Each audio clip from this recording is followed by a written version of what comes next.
Então vamos lá. As cenas mais quentes e ao mesmo tempo mais puras de Pantanal foram as suas com o José Loreto. Sim. A gente já até meio falou aqui ao longo do programa sobre isso, mas vamos voltar um pouquinho. Você acha que tem muita mulher que não pôde viver a plenitude da sexualidade, do desejo, se reconheceu em você? Você falou que algumas te escreveram. Tem algum caso que te marcou, assim, de alguém que te procurou pra falar: eu tô num casamento de 50 anos, nunca tive um orgasmo, sabe? Dessas pesquisas que você fez, teve alguma que te marcou, te inspirou? Teve uma pessoa que escreveu pra mim que eu, ai, caramba, achei tão... que não pôde viver isso por conta da criação, do pai, da mãe. Caramba, eu acho isso tão forte. E ela já tinha seus 20 e tantos anos, acho 28, 29, não lembro. Tipo, os pais não deixavam ela ir pro E ela não conseguiu se libertar portão de disso. casa.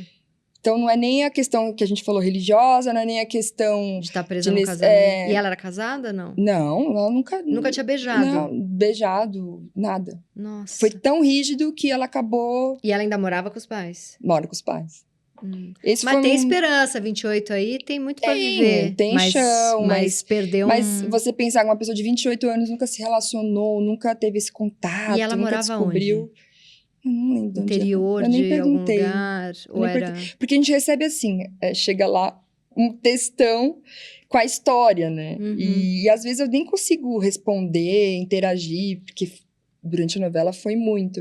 Então eu lia e ia trazendo como material. Essa idade, sei lá, 15, que eu dei meu primeiro beijo, e até os 28, Você a gente experimenta, aproveita muito. E você viver nessa prisão, porque provavelmente... que eu tava dizendo, não deve sair, não deve ir pra festa, não deve... né, os pais devem ser aquela coisa. Por quê? Não perguntei também, mas... que difícil, né? Difícil. Porque a Paula nunca estaria nesse lugar, mas essa sou eu. Sim, então você vê e fala, ai... que aflição. Não adianta você falar, sai disso. Dá vontade de ir lá salvar a menina. Tem uma pergunta bem delicada, assim, né?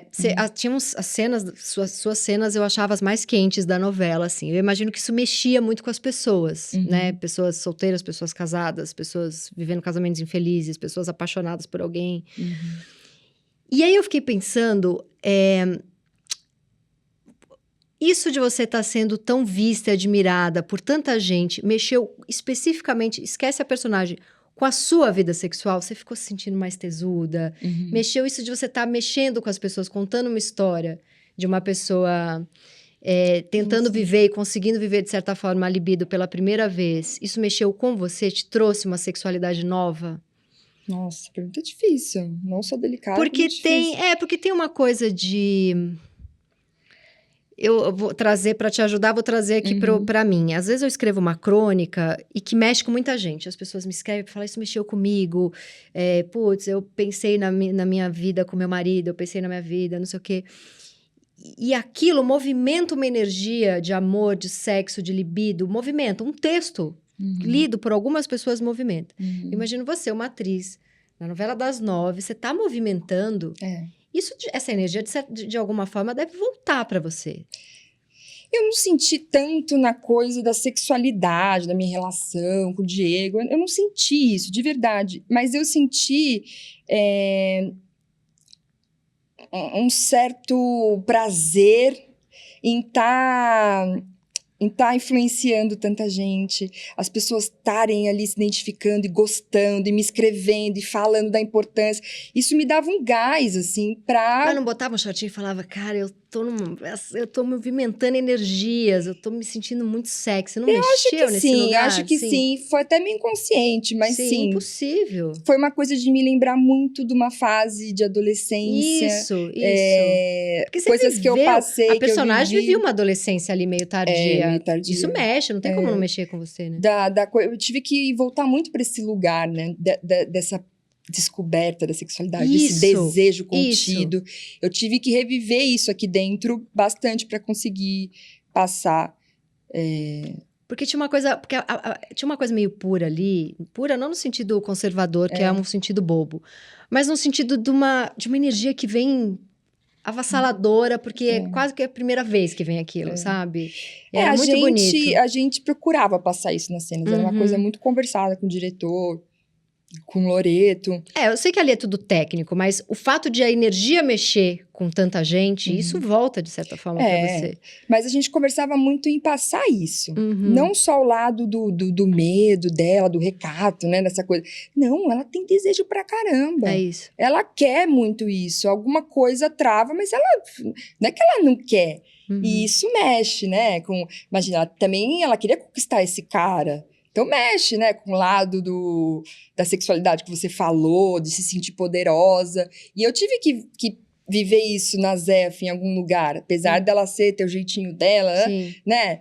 Tanto que eu sinto que eu criei uma linha em que ela mudou. Você vê a forma dela de se posicionar, até a postura de se sentir. Ela vai virando mulher ali. Foi sutil, porque eu acho que tem que ser, mas eu quis muito trazer isso. E a gente... Isso aqui é um instrumento do ator. Você vive isso. Sim. Você tem que achar essa sensação, esse sentimento. E tem que rolar isso. As pessoas têm que ver e sentir isso com você.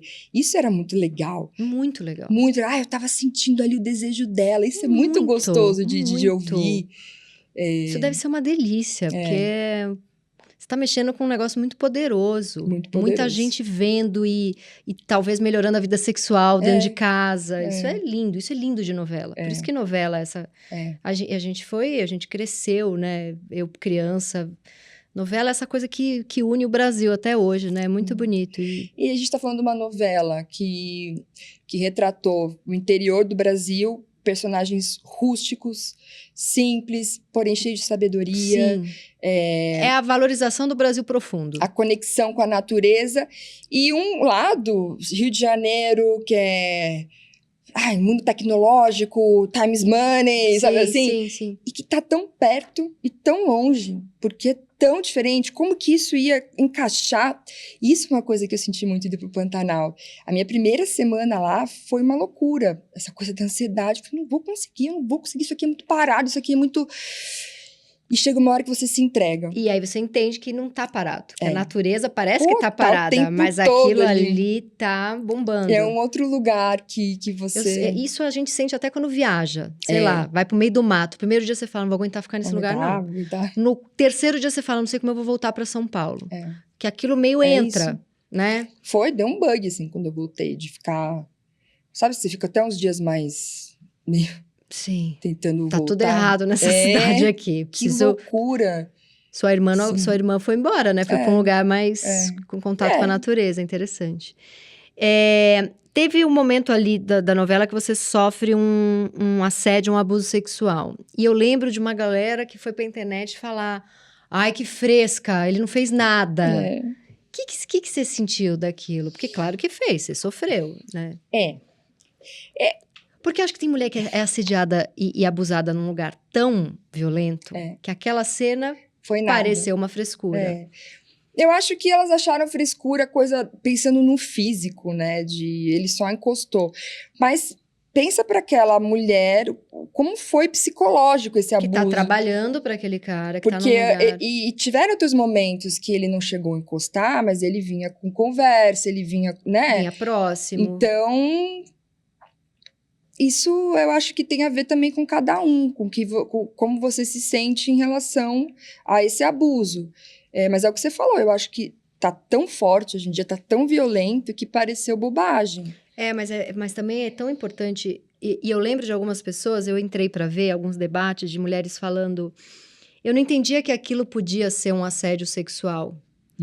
Porque eu passei por vários desse tipo, no meu trabalho, como chefe, não sei o quê, e não me dei conta, e agora me cai uma ficha de que aquilo foi. Me dá um gatilho de que aquilo foi. E não é gostoso nem legal olhar para isso, mas muito necessário para que não se repita. Sim. Então, acho que aquela cena também causou também uma discussão enorme, né? Foi bem forte, Porque assim. isso, a gente começa a banalizar. Tudo bem, o cara vir conversar e bater na sua coxa, mas né? Não era uma relação horizontal, ele era seu chefe ali, né? Também, né? Ela tinha que ir no dia seguinte estar ali, de cara com ele. Mas eu acho que algumas coisas estão muito banalizadas, e é legal a gente mostrar isso através das novelas, que novela é uma coisa que chega muito mais longe do que um teatro, um cinema. E para não para não banalizar de fato, porque ela foi assediada, aquilo foi muito duro para ela, aquilo... Sim. E, enfim... Foi uma discussão bem importante ali. Foi. Mas alguém te escreveu falando, que frescura, isso não foi... Mas porque você falou que teve gente que te escreveu falando, eu já fui assediado assim, foi horrível. Teve quem... Da época da cena do assédio, eu recebi algumas coisas, mas... Eu vi muita coisa pipocar no Twitter, eu não tenho Twitter. E aí o pessoal da novela, tudo tinha Twitter. Eu falei, ai, eu acho... O que eles estão falando? Eu acho terra de ninguém, eu acho também. Eu aí tenho pavor eu falo, eu não vou entrar nessa. Só que deu aquela coçadinha e entrei. E aí eu vi muito... Bem agressivo até, né? Que frescura. Ela deve ter gente que falou, ela também provocou, porque tem sempre esse machista... Não, e uma coisa assim, o que essa mulher velha tá... reclamando, ainda tinha que dar graças a Deus do jovem desejar ela. Isso exato.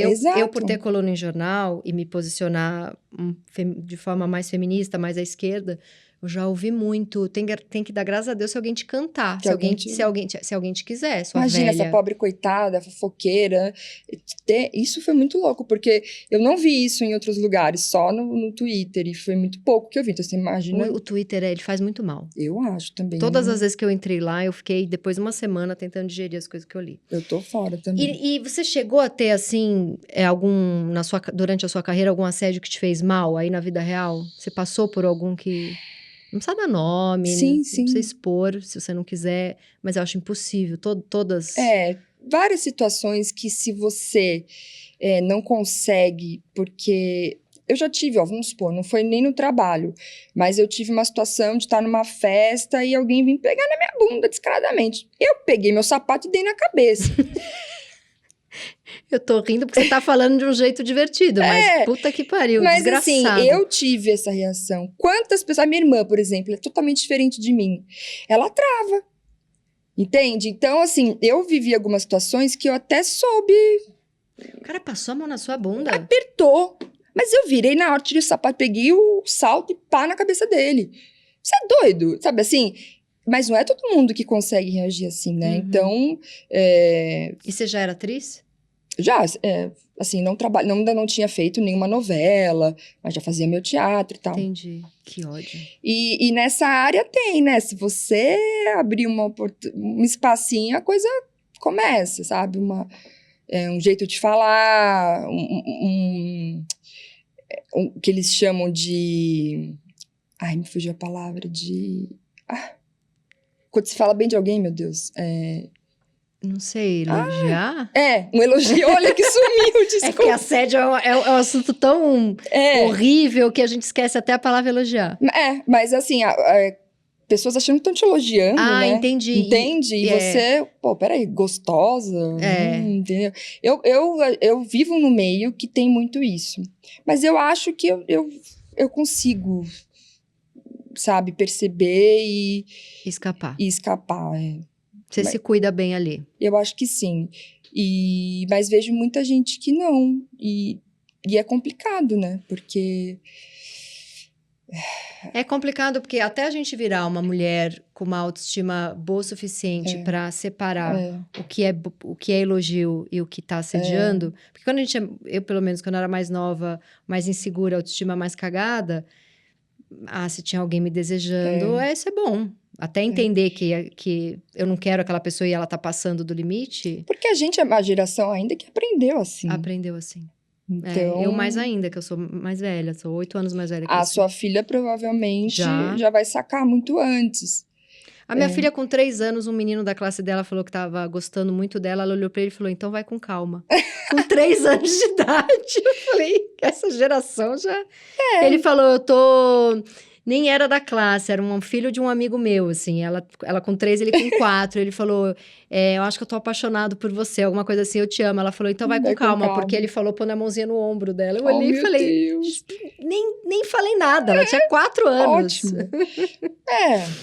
É isso. Talvez eu tenha até passado por situações que eu nem me dei conta na hora, né? E não é porque também eu sou uma pessoa que reage não quer dizer que não me afeta, Sim. né? Você se sente, às vezes, E um uma lixo. coisa que eu aprendi é que eu também tenho a reação que reage, expõe, grita. E eu achava que toda mulher tem que saber fazer É isso. isso. E que a que não sabe, tá se colocando num lugar de fragilizada.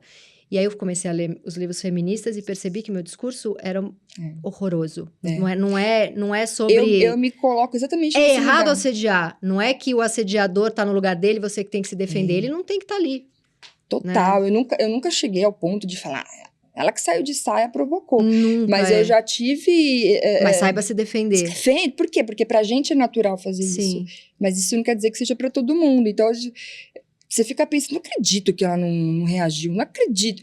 Então, aí hoje a gente até amadurece e... Sim, da sua irmã, por exemplo... Nossa, minha irmã, pra não arrumar uma confusão, eu acho que se esse cara tivesse apertado a bunda dela, ela ia... chorar um mês e não teria feito não nada. ia falar nada na hora.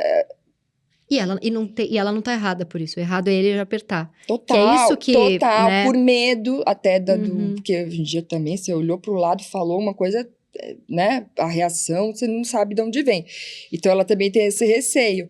Eu, por exemplo, a gente reage e nem pensa na consequência. Bom, nas 9 perguntas e meia de amor, eu já fui fazendo várias ao longo, porque a conversa foi rolando. Então, eu já perguntei como é que foi ficar longe do filho. Já falei do marido ficar mais carente. E aí, ainda dentro da questão toda do amor, e a gente traz filho também pro... Aliás, é o primeiro lugar, né? A coisa que a gente mais ama. Você teve um pouco de depressão. Você teve o baby blues? Tive. E foi... Nem sabia o que era isso. E foi fácil sair? Não, porque eu já vinha dessa coisa do pânico, da ansiedade. Quando eu engravidei, eu tive que parar de tomar meus remédios do dia pra noite. Eu Aí passei eu pela falei, mesma meu coisa. Deus, como é que eu vou dormir? Como é que eu vou... E eu posso te falar, foi a melhor fase da minha vida. Me fez muito bem. Eu enjoei, tive várias dificuldades, mas eu tava bem. A gravidez foi ótima. Há como muitos anos eu não me sentia. Mas meu psiquiatra falou isso. A gravidez, a natureza é muito sábia. Você não vai precisar de nenhum remédio psiquiátrico. Nossa, foi impressionante. Eu falei, meu Deus, vamos dosar o que tá rolando aqui dentro pra ver se alguém me dá isso sintético. Eu quero esse remédio aqui. E quando meu filho nasceu, cai, despenca tudo, despenca hormônios, porque influencia muito nisso, né, que a gente tem. É muito normal, baby blues. E fora o medo, né, eu morri de medo de ter depressão pós-parto, eu morria de medo, eu falava, eu sou propensa a isso, eu preciso tomar cuidado. E depois eu fui descobrir baby blues, que acontece mesmo por uma desorganização, mas acabou que não sei se acontece com você, a gente tá bem, a gente tá conseguindo segurar. Quando vem uma crise, um negócio que derruba a gente, tem um período de ressaca de moral, assim, de você sentir, não acredito que eu fiquei. Que aconteceu de novo, não acredito que... Então, eu tive esse período com um pouco depois, assim, ainda. Eu tive, mas acho que foi parecido pelo que eu vi você contando. Eu não tinha uma coisa, porque tem depressão pós-parto, é uma coisa super séria, da mãe não conseguia, às vezes, cuidar da criança. Eu cuidava, eu tava apaixonada ali, só que eu chorava porque é uma queda de hormônio absurda.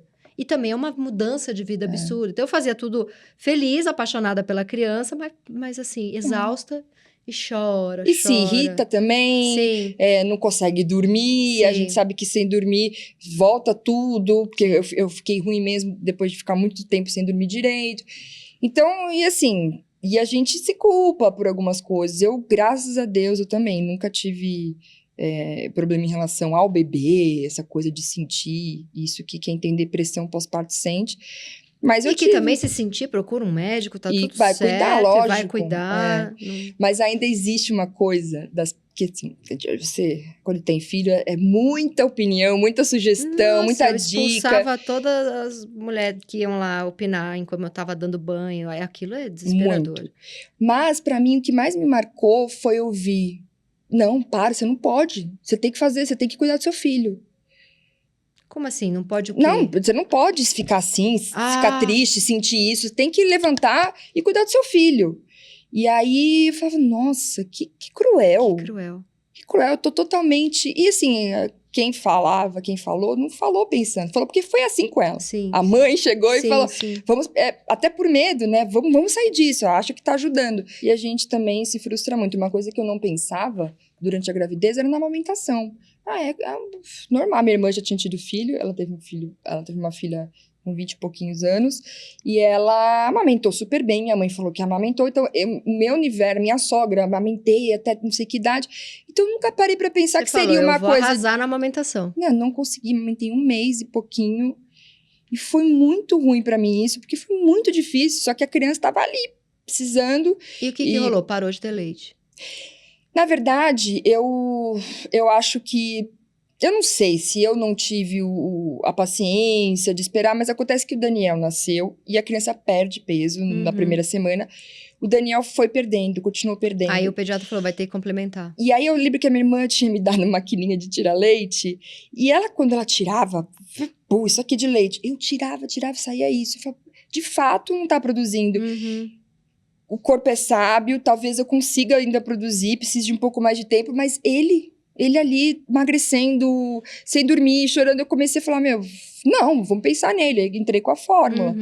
E isso é ruim, né? Porque a gente, eu nunca... Você criou toda uma fantasia. Se eu tivesse pensado, talvez uma consultora, alguém que pudesse me ajudar. Eu tô num lugar hoje que eu pego meu filho e falo, filho, acalma, respira, se acalma. A mamãe também tá nervosa. A mamãe tá tentando acertar. A mamãe tem que te falar não pra isso.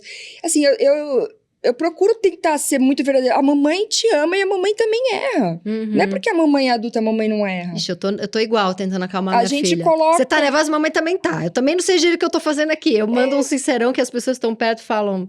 Tá tudo errado isso aí, mas eu falo, não dá pra gente... pensar que porque você é mãe, você sabe de tudo, você vai acertar sempre. E eu quero que ele saiba disso. Sim. Não deixo de chamar, mas a mamãe também erra. A mamãe também faz coisa errada. Mudar completamente, a gente tá falando de amamentação, parto, baby blues... Mas aí eu vou pra uma coisa mais animada aqui. E a gente já vai encerrar, porque eu preciso liberar você pra viver sua vida. Você Imagina, tá aqui é gostoso, a gente fica batendo 30 papo. horas aqui. Você tá casada há 10 anos, é isso? Vai fazer 11. Antes disso, essa é a pergunta. Como que você era? Só pra gente aquecer aqui um pouco. Aquece e já acaba, pra você não sofrer muito. Você fazia, tipo, namoros longos... ou mais curtinhos, vários namoradinhos, e você era mais a misteriosona, homem sofre por mim, ou você era a que sofria pelos caras? Como que era o seu perfil antes? Eu só namorei. Um atrás do outro. Só namorei. Acho que essa coisa do pânico dá uma insegurança muito grande, a gente se apega, né? Então, assim, eu tive um primeiro namoradinho e começou na escola, eu estudava na mesma classe. Eu terminei esse namoro quando eu saí da escola. Você estudou aonde? Um colégio de bairro, que minha mãe estudou, que chama Júlio Pereira Lopes. É do lado da minha casa. Na Vila Mariana? É, ali. E eu namorei ele, comecei a namorar. Começou 14 anos, 13 para 14. E aí foi indo. Relacionamento horrível, 2 crianças que não sabiam de nada. Eu ainda nessa fase também, que eu menstruei, também mexeu muito comigo. Hormônio mexe então, com eu tudo. tinha uns surtos, assim, de raiva. E, enfim, era um namoro bem conturbado, mas não tinha noção de nada. Namoramos, terminei a escola. Quando eu terminei a escola... Eu reencontrei uma apaixonite de infância, que era um amigo do meu irmão ali, que te brincava na rua. Eu reencontrei ele também estava sem namorar. Começamos a ficar, namorei, anos. Terminei com ele, emendei no outro. Aí esse aí eu fui morar junto, ficamos também uns 3 anos. E terminei com ele, falei, agora chega. Aí conheceu seu marido? Viajei, fui para um hotel spa e conheci ele lá. Não é possível, mas aí a gente... eu fiquei... pronto, desgrudei mais dele. Então eu fui sempre o tipo que namorou. Sofri muito também, mas eu, às vezes... Sempre que eu terminei o relacionamento, eu acho que quem sofreu mais foram eles. Então fazia a misteriosona. Fazia a misteriosona, acho que era isso. Porque olha que loucura, como a gente né? Um dos meus namoradinhos terminou comigo uma época. Terminou e eu fiquei louca. E eu chorava, e eu sofria. Levar pé na bunda. Eu fiz. Ansioso levando pé na bunda não dá certo, não. Fiz que a gente voltou. Passou um mês, terminei com ele. Só você queria você dar o pé na bunda. É demais, né? Maravilhosa. Uma pergunta agora, ainda dentro da nossa intenção de aquecer um pouco aqui. Diferente do nosso peão maravilhoso da novela, o Tadeu, seu marido é um produtor musical, empresário, então eu imagino que ele não tenha nada desse homem simples, bruto, meio capial, jeca. Mas você acha que tem algo de sexy nesse homem, assim? Mais bruto, mais Porque eu acho, tá? Então, Sim. mexia muito comigo as cenas da novela.